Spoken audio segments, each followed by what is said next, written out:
નવરાત્રિ માતાની ભક્તિ અને શક્તિનો પવિત્ર તહેવાર છે, જેનાથી ભક્તો આત્મિક ઉન્નતિ અને શાંતિ અનુભવતા હોય છે. આ પવિત્ર અવસરે માંડવી સ્થિત મેલડી માતાના મંદિરમાં વિશેષ હવન યોજવામાં આવ્યું હતું.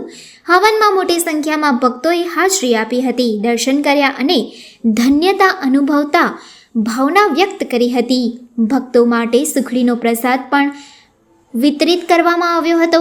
મંદિરમાં દર્શન માટે લોકો દૂર દૂરથી આવતા હોય છે અને આ મંદિર સ્થાનિક લોકો સહિત આસપાસના વિસ્તારના લોકોમાં પણ વિશેષ આસ્થાનું કેન્દ્ર છે. નવરાત્રિ દરમિયાન મંદિર વધુ ભક્તોથી ભરાઈ જાય છે, જ્યાં દરેક ભક્ત માતાની કૃપા માટે પૂજા અને દર્શન દ્વારા આત્મિક શાંતિ પ્રાપ્ત કરે છે. હવન અને ધાર્મિક અનુષ્ઠાન ભક્તો માટે આધ્યાત્મિક ઉર્જા વધારવાનું અને માતાની કૃપા અનુભવી જીવનમાં શક્તિ પેદા કરવાનો એક અવસર રહે છે. આજે મેરડી માતાના મંદિરે હવન યોજાતા મોટી સંખ્યામાં ભક્તોએ ઉપસ્થિત રહી દર્શન અર્ચન કરી ધન્યતા અનુભવી હતી. આ વડોદરા શહેરમાં 4 દરવાજા વચ્ચે મેરડી માતાનું મંદિર આવેલું છે. ઐતિહાસિક મંદિર કહેવામાં આવે છે ને આજે સોમવારની આઠમ ગણવામાં આવેલી છે ને ભારે ભક્તો દર્શનનો લાભ લે છે ને આજે હવન કરવામાં આવશે ને મહાપ્રસાદીમાં સુખડીનો પ્રસાદ રાખવામાં આવેલો છે મેરડી પરિવાર તરફથી ને શાંતિથી દર્શન થાય એવું મંદિર તરફથી આયોજન કરવામાં આવે, કોઈ ટ્રાફિકની અડચણ ના થાય એવું મંદિર તરફથી આયોજન કરવામાં આવેલું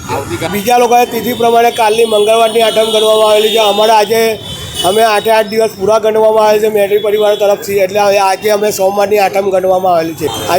આજે વિશેષમાં કે હવન કરવામાં આવશે ને મહાપ્રસાદીમાં સુખડીનો પ્રસાદ કરવામાં આવશે ને ભક્તો શાંતિથી દર્શન કરે ને એની જેવી મનોકામના લઈને આવે મેરડી પરિવાર તરફથી શુભકામના અમે પાઠવીએ છીએ.